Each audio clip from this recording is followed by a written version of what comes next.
Please sir please आज आपने हमें बुलाया हुआ, हमारी भी प्रॉब्लम सुने सर, प्लीज सर। वो अलग से बैठ आपकी तो आपने तो अच्छे सुझाव दिए बैठे, अभी अलग से बैठ के ताकि ये सारे बंदे हुए ना बैठे रहे मुझे।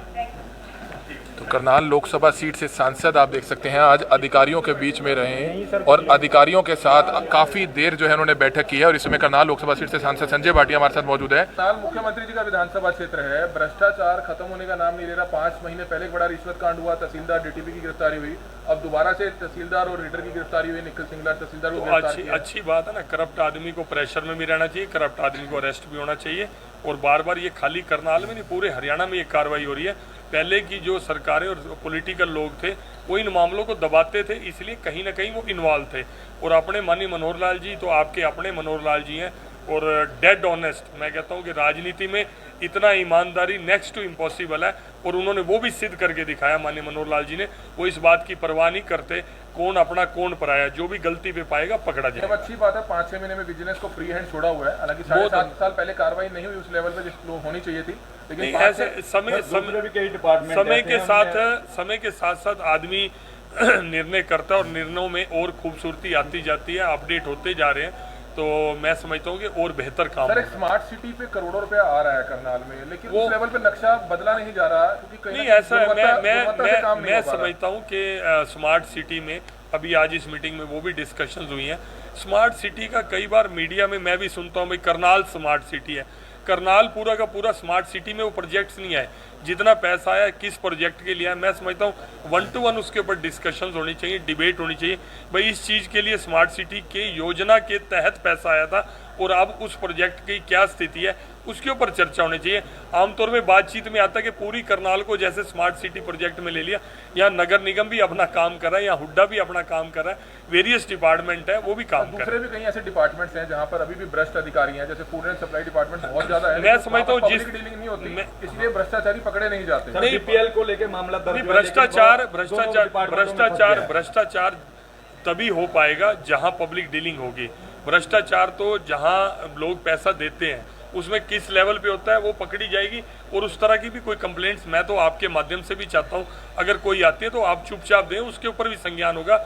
इस समय पूरा मैं समझता हूं कि पहले दिन से 0 टॉलरेंस थी मुख्यमंत्री जी की, और मैं तो कहता हूं अब तो फुल फॉर्म चल रहा है और लोग इस बात को देख भी रहे हैं। जबरदस्त तरीके से भ्रष्टाचार पे लगाम लगाई जा रही है। करनाल और गरुंडा 2 टोल टैक्स हैं, एक पानीपत में और एक बस्ताड़ा में। आपने भी आवाज उठाई थी पिछले। देखिए मैंने पार्लियामेंट में बात उठाई, पूरी डिस्कशन हुई। गडकरी जी ने भी उस बात को, हमारे माननीय मंत्री जी हैं, उन्होंने इस बात को माना भी सही। उन्होंने 60 किलोमीटर के दायरे में टोल नहीं होना चाहिए ऐसी उन्होंने वो रखी थी। लेकिन अब उसमें एक टेक्निकल इशू हट गया। जो पानीपत वाला टोल है उन्होंने बोला ये फ्लाईओवर के लिए है, LNT के लिए, लेकिन और उस रोड पे चलने वाले तो वही लोग हैं ना। तो 2-3 जगह टोल है। अभी उन्होंने यस तो नहीं करी, लेकिन मैंने मुद्दा बड़ी ताकत से उठाया उस बात। ये आप देख सकते हैं करनाल लोकसभा सीट से सांसद संजय भाटिया करनाल पहुंचे थे और किस तरह से अधिकारियों के साथ बैठक की और अधिकारियों के बीच में भ्रष्टाचार के मामले को लेकर अधिकारियों को भी जो है कहीं ना कहीं टाइट जरूर किया कि कहीं ना कहीं भ्रष्टाचार करने से बचना चाहिए और पब्लिक की जो काम है उसको जो है जल्द से जल्द करना चाहिए। और संजय भाटिया से जब हमने पूछा कि करनाल मुख्यमंत्री का विधानसभा क्षेत्र है और उसके बावजूद भी करनाल में भ्रष्टाचार रुकने का नाम नहीं ले रहा है, एक तहसीलदार पहले पकड़े गए और एक अब पकड़े गए, तो उन्होंने जवाब दिया तो तभी तो पकड़े जा रहे हैं क्योंकि अगर कोई भ्रष्टाचार करेगा तो मुख्यमंत्री इस मामले को लेकर सख्त है और तभी विजिलेंस की तरफ से इस तरह की जो सख्त कार्रवाई है वो की जा रही है। हमारी आप लोगों से अपील रहेगी कि जितने भी लोग इस वीडियो को देखें, इस वीडियो को ज्यादा से ज्यादा जरूर शेयर करें। और 12 चिन्हित करे थे विभिन्न गौशालाओं में, अलग अलग जगहों पर जो लगे, जिनमें से अभी सर 6 इन प्रोग्रेस है इंस्टीट्यूशनल गौशालाओं में जिन पे काम चल रहा है। और जो गोबर गौशालाओं से निकलेगा वो वहीं पर ही गैस बनाने के रूप में और आगे फर्दर बिजली बनाने के रूप में वो इस्तेमाल हो सकेगा सर, ईंधन के रूप में लोग उसे यूज कर पाएंगे उन गाँव के। इसको मेरे हिसाब से मैक्सिमम गौशालाओं में ही लगाना चाहिए, वही ज्यादा ठीक रहेगा। बाकी तो मैं समझता हूँ चलेंगे नहीं चलेंगे, उनको गौशाला में, हाँ उन गौशालाओं में मैक्सिमम कर दो।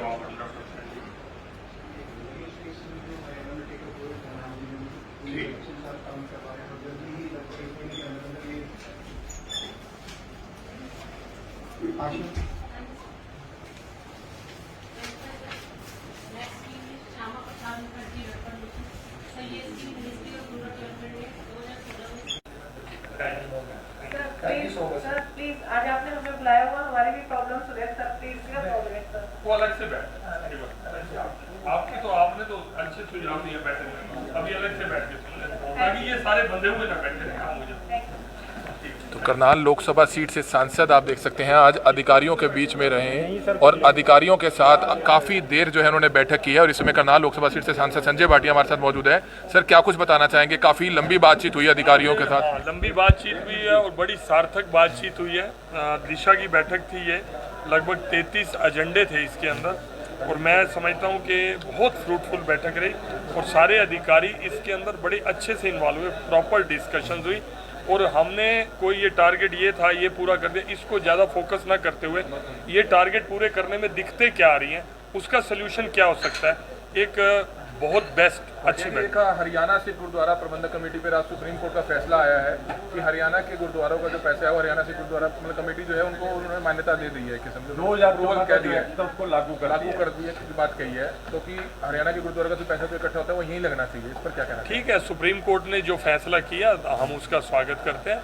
उन्होंने सारे पहलू सुनने के बाद, सारे पक्ष सुनने के बाद ये फैसला किया, क्योंकि काफ़ी समय से जो यहाँ का हरियाणा के थे जुड़े हुए गुरुद्वारों से जुड़ी संगत थी या लोग जुड़े हुए थे, तो उनको ये लगता था कि यहाँ से जो पैसा है वो बाहर चला जाता है और वहाँ पर डेवलपमेंट हो जाती है, वहाँ पर इधर कोई ध्यान नहीं देता।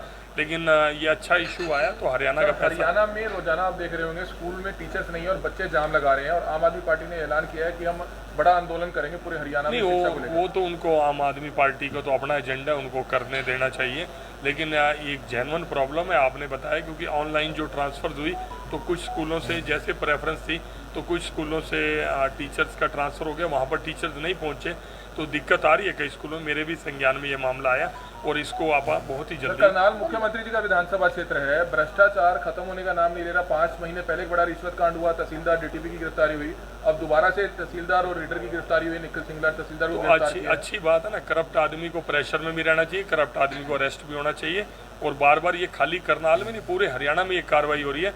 पहले की जो सरकारें और पॉलिटिकल लोग थे वो इन मामलों को दबाते थे, इसलिए कहीं ना कहीं वो इन्वॉल्व थे। और अपने माननीय मनोहर लाल जी तो आपके अपने मनोहर लाल जी हैं और डेड ऑनेस्ट, मैं कहता हूँ कि राजनीति में इतना ईमानदारी नेक्स्ट टू इम्पॉसिबल है और उन्होंने वो भी सिद्ध करके दिखाया माननीय मनोहर लाल जी ने। वो इस बात की परवाह नहीं करते कौन अपना कौन पराया, जो भी गलती पे पाएगा पकड़ा जाएगा। अच्छी बात है, 5-6 महीने में विजिलेंस को फ्री हैंड छोड़ा हुआ है, हालांकि 7.5 साल पहले कार्रवाई नहीं हुई उस लेवल पे जिस होनी चाहिए थी। लेकिन ऐसे समय के साथ साथ आदमी निर्णय करता है और निर्णयों में और खूबसूरती आती जाती है, अपडेट होते जा रहे हैं, तो मैं समझता हूँ कि और बेहतर काम। सर, एक स्मार्ट सिटी पे करोड़ों रुपया आ रहा है करनाल में, लेकिन उस लेवल पे नक्शा बदला नहीं जा रहा, क्योंकि नहीं ऐसा है। मैं समझता हूँ कि स्मार्ट सिटी में अभी आज इस मीटिंग में वो भी डिस्कशंस हुई हैं। स्मार्ट सिटी का कई बार मीडिया में मैं भी सुनता हूँ भाई करनाल स्मार्ट सिटी है। करनाल पूरा का पूरा स्मार्ट सिटी में वो प्रोजेक्ट्स नहीं आए, जितना पैसा आया किस प्रोजेक्ट के लिए है, मैं समझता हूँ 1-to-1 उसके ऊपर डिस्कशंस होनी चाहिए, डिबेट होनी चाहिए भाई इस चीज़ के लिए स्मार्ट सिटी के योजना के तहत पैसा आया था और अब उस प्रोजेक्ट की क्या स्थिति है उसके ऊपर चर्चा होनी चाहिए। आमतौर में बातचीत में आता है कि पूरी करनाल को जैसे स्मार्ट सिटी प्रोजेक्ट में ले लिया, यहाँ नगर निगम भी अपना काम कर रहा है, यहाँ हुड्डा भी अपना काम कर रहा है, वेरियस डिपार्टमेंट है वो भी काम कर रहे हैं। दूसरे भी कई ऐसे डिपार्टमेंट्स हैं जहाँ पर अभी भी भ्रष्ट अधिकारी हैं, जैसे फूड एंड सप्लाई डिपार्टमेंट बहुत ज्यादा है। मैं समझता हूँ जिस डीलिंग नहीं होती इसलिए भ्रष्टाचारी पकड़े नहीं जाते। नहीं, बीपीएल को लेकर मामला दर्ज, भ्रष्टाचार तभी हो पाएगा जहां पब्लिक डीलिंग होगी। भ्रष्टाचार तो जहां लोग पैसा देते हैं उसमें किस लेवल पे होता है वो पकड़ी जाएगी। और उस तरह की भी कोई कंप्लेंट्स मैं तो आपके माध्यम से भी चाहता हूं अगर कोई आती है तो आप चुपचाप दें, उसके ऊपर भी संज्ञान होगा। इस समय पूरा मैं समझता हूं कि पहले दिन से जीरो टॉलरेंस थी मुख्यमंत्री जी की, और मैं तो कहता हूं अब तो फुल फॉर्म चल रहा है और लोग इस बात को देख भी रहे हैं, जबरदस्त तरीके से भ्रष्टाचार पे लगाम लगाई जा रही है। मंडियों में स्ट्राइक चल रही है और धान का सीजन शुरू हो चुका है। मंडियों के अभी ये आड़ती वगैरह अभी मिलने के लिए टाइम मेरे पास, आज अपने ब्रिज गुप्ता जी हैं उनका फ़ोन है, बेंगलोर गए हुए थे तो उन्होंने आड़तियों के साथ बैठ के बातचीत करानी है। आज यहाँ भी मुझे जो आड़ती एसोसिएशन के पानीपत के अध्यक्ष हैं उनका फ़ोन आया था धर्मवीर जी का कि करनाल वाले, एक बार मैं उनकी देख लेता हूँ क्या डिमांड्स है, उसमें आप उसको पूरी कोशिश करेंगे। जब भी किसानों का जब सीजन आता है तभी ये मीटिंग शुरू हो जाती है उनकी, उससे पहले कहाँ गए होते हैं ये? देखो ये बात तो आप उनसे पूछो तो ज़्यादा बढ़िया है। अब वो इन सारे देखो किसानों का इशू है, तो इसको कुछ लोग पोलिटिसाइज करने का कोशिश करते हैं, जबकि एक्चुअल में उनको किसानों से कोई कंसर्न नहीं है। किसानों की इनकम बढ़ जाए उसके लिए कोई चीज़ नई चीज़ सामने आती है वो उसमें हर्डल डालते हैं। मुझे लगता है वो किसानों की इनकम कम करने के चक्कर में है, बढ़वाने के चक्कर में नहीं है। लेकिन बात यही करेंगे कि प्रधानमंत्री ने कहा था किसानों की आय दुगनी करेंगे। अरे दुगनी होने तुम नहीं दे रहे, रोक तुम देते हो। कोई चीज़ अच्छी आती है सामने तो उसको आप रोक देते हो। तो ये बात आप मेरी तरफ से भी जरूर पूछना। करनाल और गरुंडा दो टोल टैक्स हैं, एक पानीपत में और एक बस्ताड़ा में। आपने भी आवाज उठाई थी पिछले। देखिए मैंने पार्लियामेंट में बात उठाई, पूरी डिस्कशन हुई। गडकरी जी ने भी उस बात को, हमारे माननीय मंत्री जी हैं, उन्होंने इस बात को माना भी सही। उन्होंने 60 किलोमीटर के दायरे में टोल नहीं होना चाहिए ऐसी उन्होंने वो रखी थी। लेकिन अब उसमें एक टेक्निकल इशू अड़ गया। जो पानीपत वाला टोल है उन्होंने बोला ये फ्लाईओवर के लिए है, LNT के लिए, लेकिन और उस रोड पे चलने वाले तो वही लोग हैं ना। तो 2-3 जगह टोल है। अभी उन्होंने यस तो नहीं करी, लेकिन मैंने मुद्दा बड़ी ताकत से उठाया उस बात।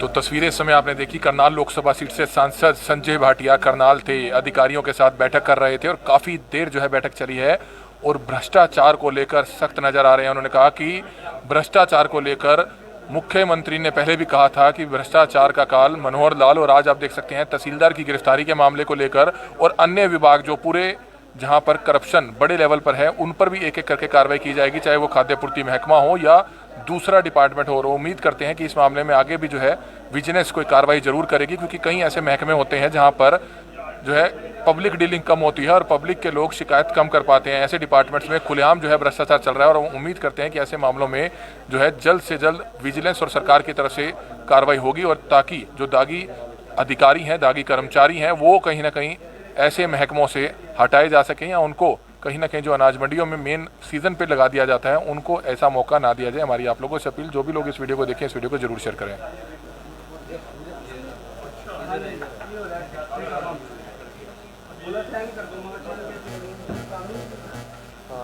कौन था देने वाला?